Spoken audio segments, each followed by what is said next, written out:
Bienvenidos a nuestro canal.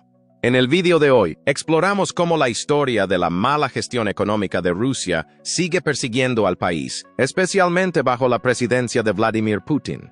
A pesar de las lecciones aprendidas del colapso de la Unión Soviética, las recientes decisiones de Putin están repitiendo los mismos errores, amenazando no solo la economía del país, sino también la eficacia de su ejército.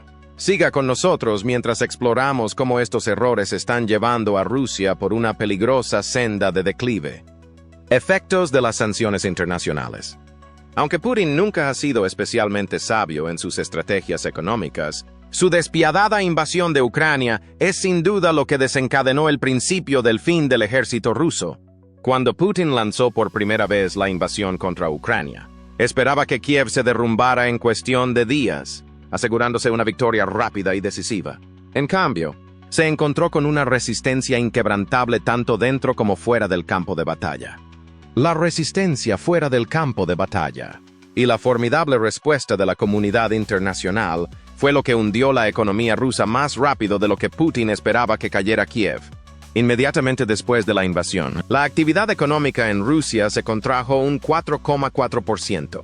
En cuestión de días, la moneda rusa, el rublo, perdió más del 40% de su valor exterior. Después de eso, fue una cosa tras otra. Las empresas occidentales empezaron a abandonar Rusia a diestro y siniestro. Los activos del país se congelaron. Sus exportaciones de energía se pusieron en el punto de mira y, en última instancia, la economía rusa quedó aislada de los sistemas financieros mundiales. Las amplias sanciones internacionales que hicieron posible todo esto tenían un único objetivo: debilitar la capacidad de Rusia para librar una guerra contra Ucrania. Al principio, parecía que tendrían éxito. Después de todo, no cabía duda de que la economía rusa estaba al borde del colapso. Pero en un giro inesperado, estas sanciones, descritas como paralizantes, debilitantes y sin precedentes por los comentaristas occidentales, no provocaron la caída prevista de Rusia. La verdad tras las optimistas cifras de crecimiento. Por el contrario, la economía rusa mostró una sorprendente resistencia en 2023, lo que permitió a Putin continuar con su postura agresiva. Como era de esperar, las autoridades rusas se jactaron del crecimiento del 3,6% de la economía en voz alta y públicamente, elogiándose por haber evitado una profunda recesión en 2022. Gran parte de este crecimiento puede atribuirse a un único factor: la expansión del complejo militar industrial.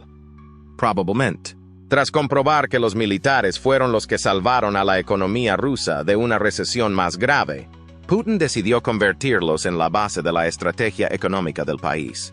Sobre el papel, esta decisión parece acertada, ya que el Fondo Monetario Internacional, el FMI, pronosticó un crecimiento del 3,6% para la economía rusa en 2024. Esta predicción, realizada en abril de 2024, era incluso más alta que la estimación de enero de la organización, que veía el Producto Interior Bruto de Rusia, o PIB, aumentando hasta el 2,6%, lo que resultaba aún más chocante que la optimista previsión de crecimiento era que se esperaba que Rusia superara a algunas de las economías más fuertes de Occidente en términos de crecimiento del PIB. Según el FMI, Estados Unidos espera un crecimiento del 2,7%, Francia del 0,7%, el Reino Unido del 0,5% y Alemania del 0,2% para el mismo año, 2024. Pero recordemos una cosa: Rusia siempre ha tenido mejor aspecto sobre el papel que su rendimiento real. Como demuestra la historia, las mediciones económicas superficiales como estas suelen ocultar vulnerabilidades más profundas que pueden conducir a una desestabilización repentina y grave. Por eso muchos expertos advierten de que hablar de la milagrosa resistencia económica de Rusia es un grave error.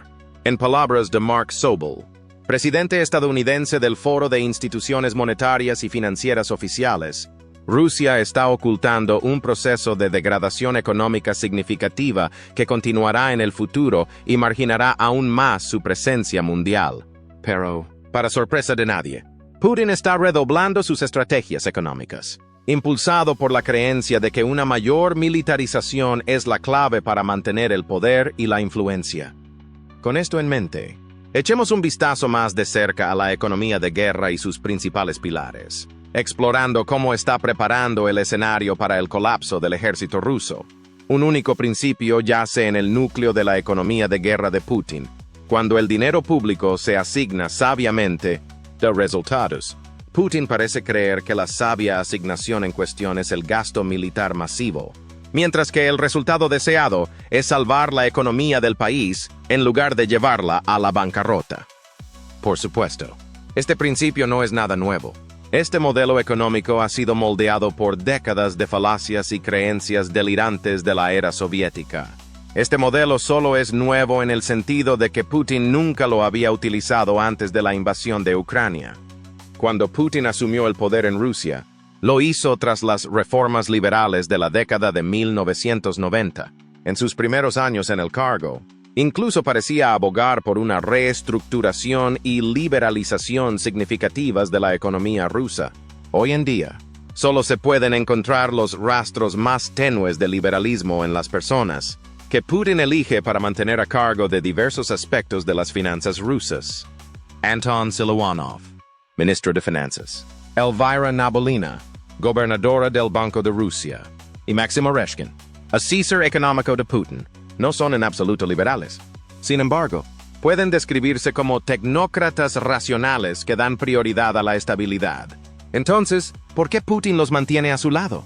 Bueno, Putin puede ser muchas cosas, pero no es estúpido.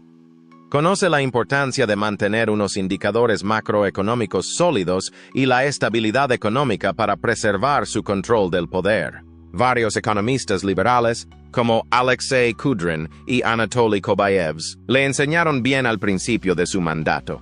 Pero la pregunta es, ¿durante cuánto tiempo podrá o querrá Putin mantener este precario equilibrio? Tal y como están las cosas, parece que se está alejando gradualmente de cualquier equilibrio y se está lanzando de cabeza a una estrategia económica cargada de riesgos. Aumento del gasto en defensa.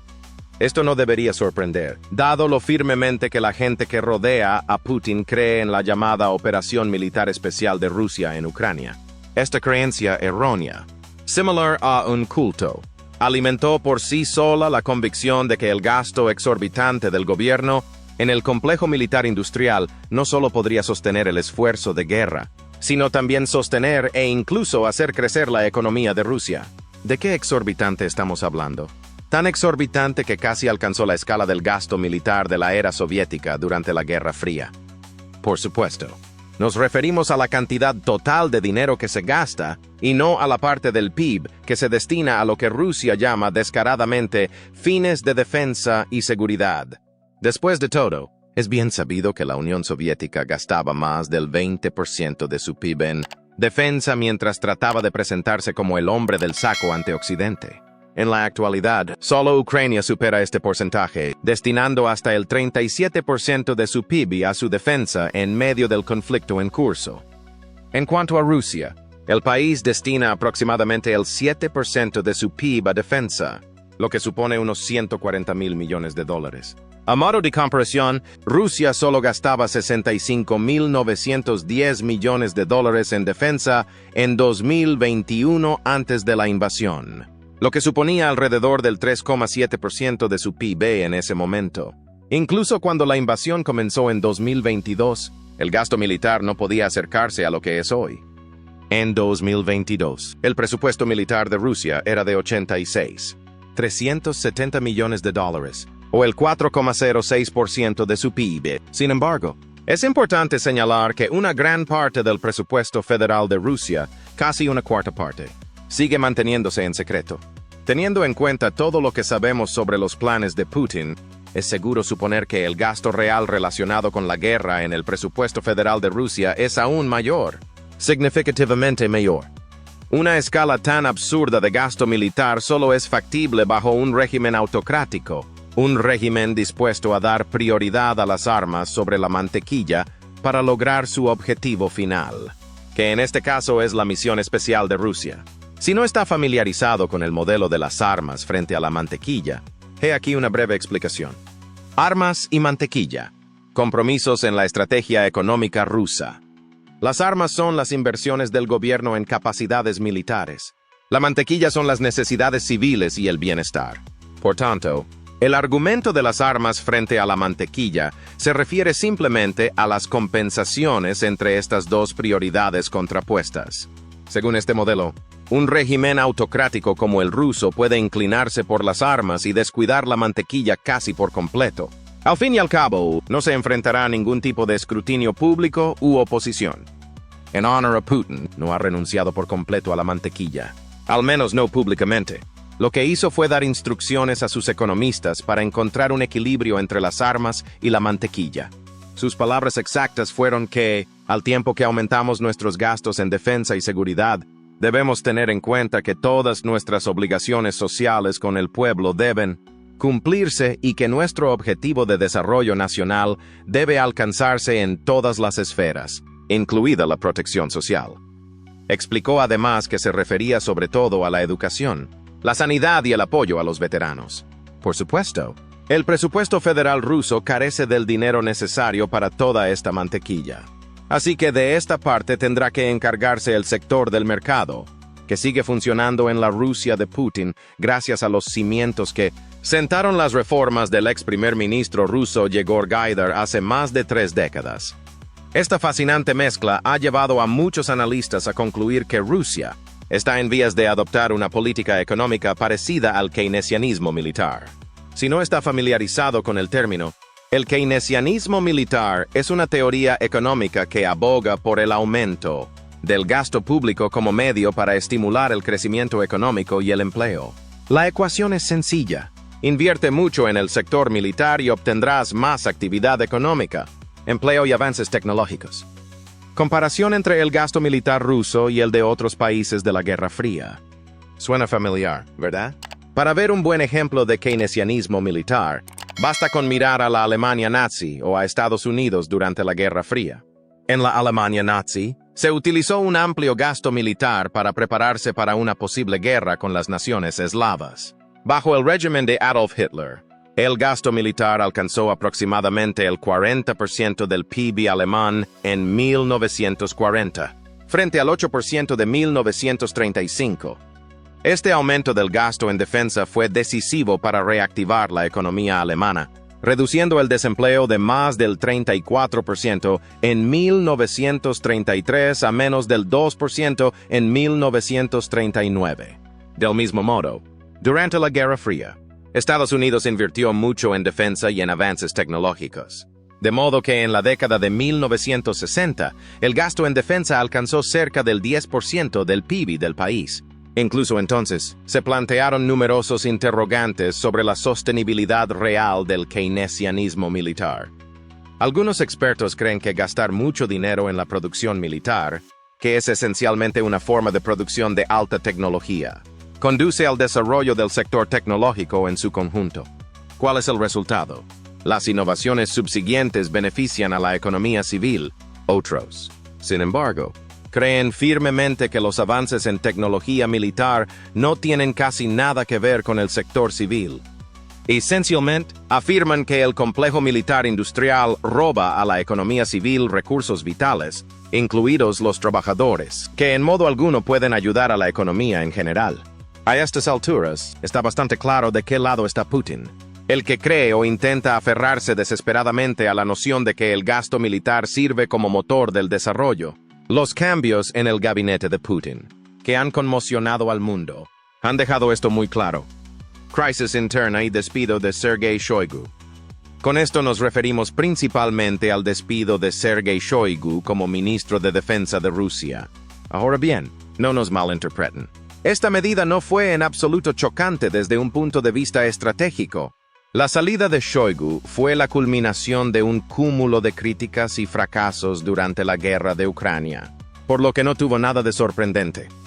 Lo sorprendente es que Shoigu ha sido uno de los aliados más cercanos de Putin durante décadas, un confidente de confianza que había capeado muchas tormentas a su lado.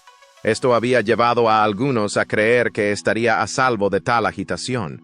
Pues bien, resulta que nadie está a salvo cuando el país de un dictador se desmorona, después de haber sido duramente derrotado por un enemigo supuestamente inferior.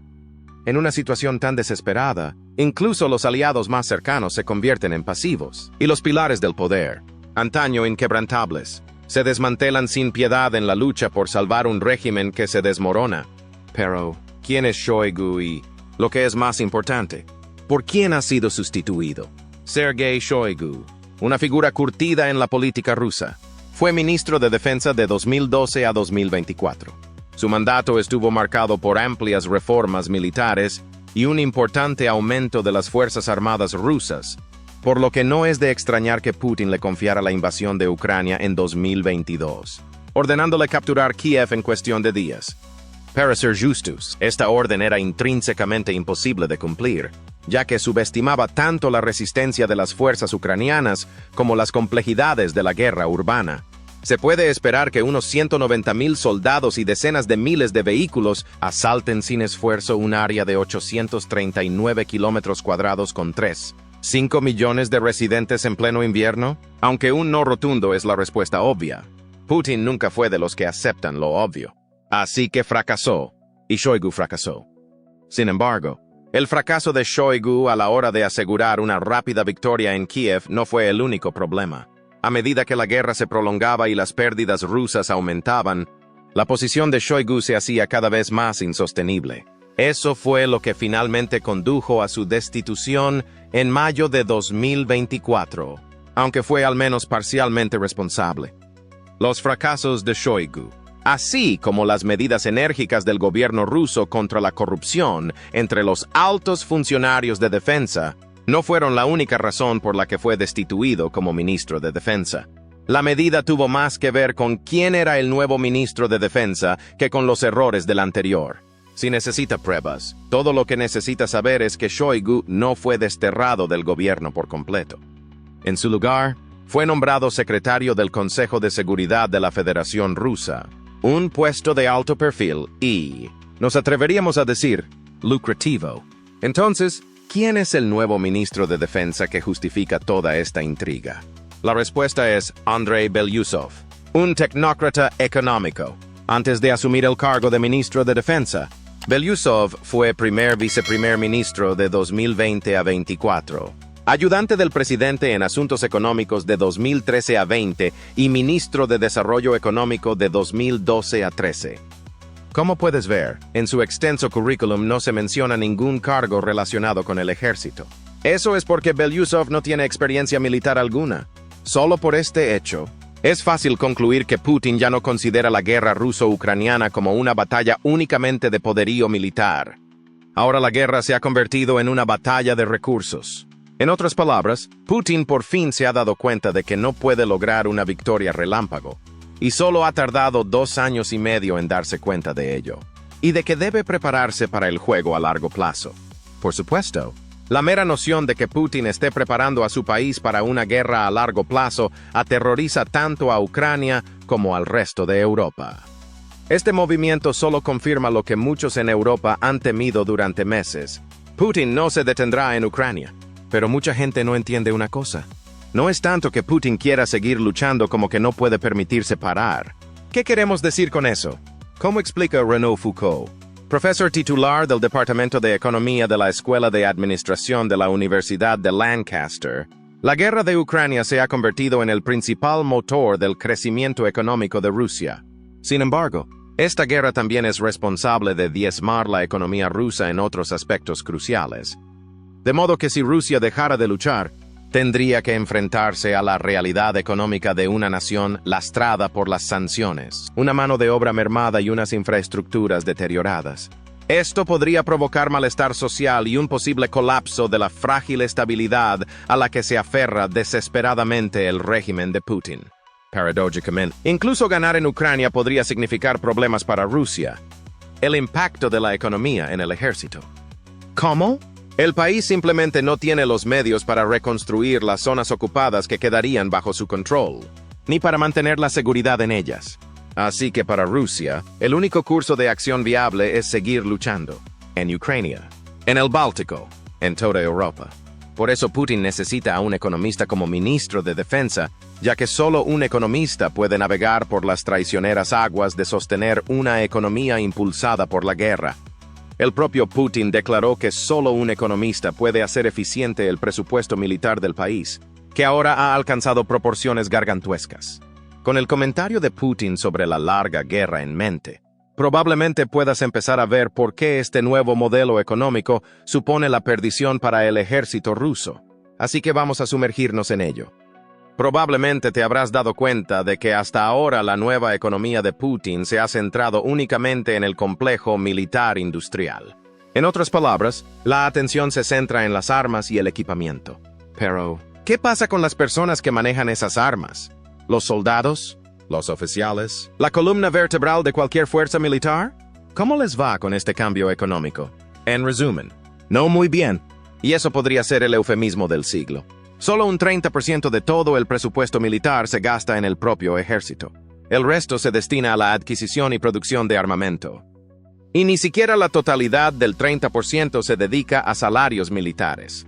Aproximadamente el 20% del presupuesto se destina a sueldos.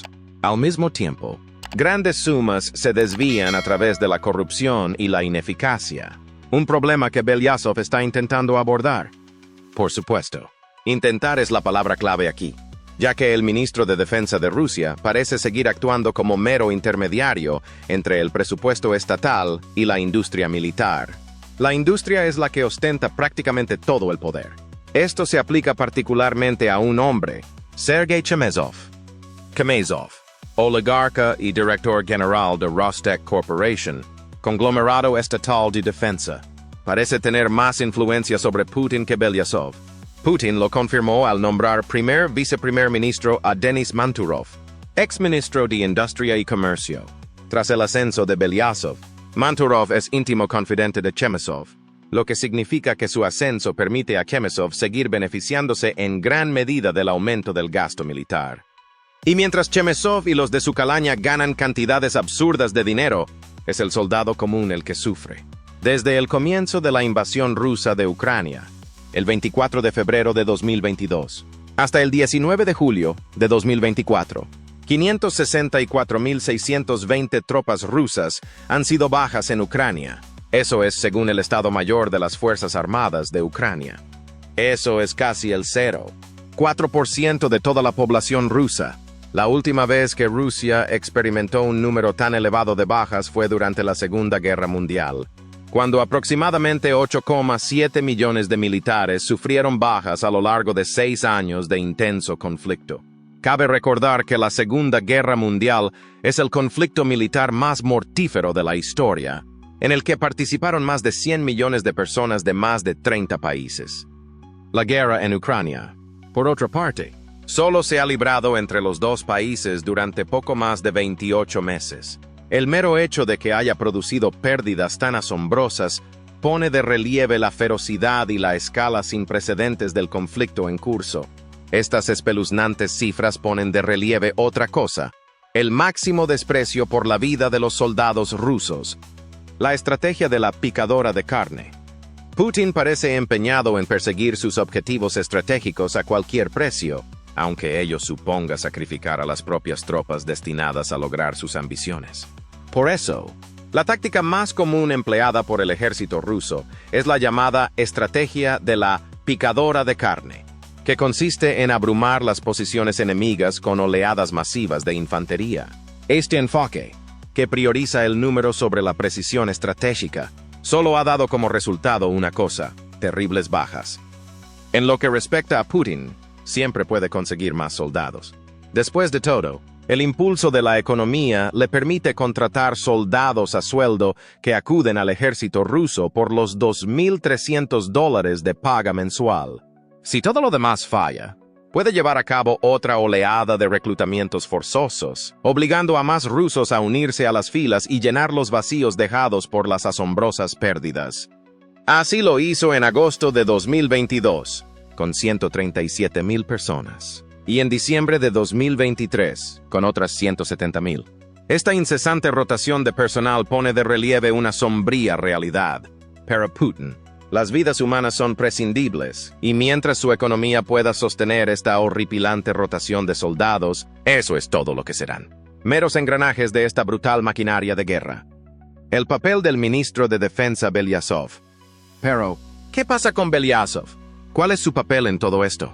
Bueno, tan pronto como fue nombrado ministro de Defensa, declaró que equipar a las Fuerzas Armadas rusas sería su prioridad. Como él mismo dijo, todo lo que es eficaz en el país debe ponerse a trabajar para lograr la victoria.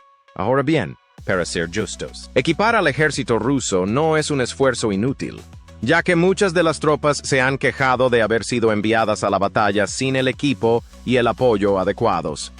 Sin embargo, el hecho de que Belyazov se centre en este aspecto revela un fallo crítico.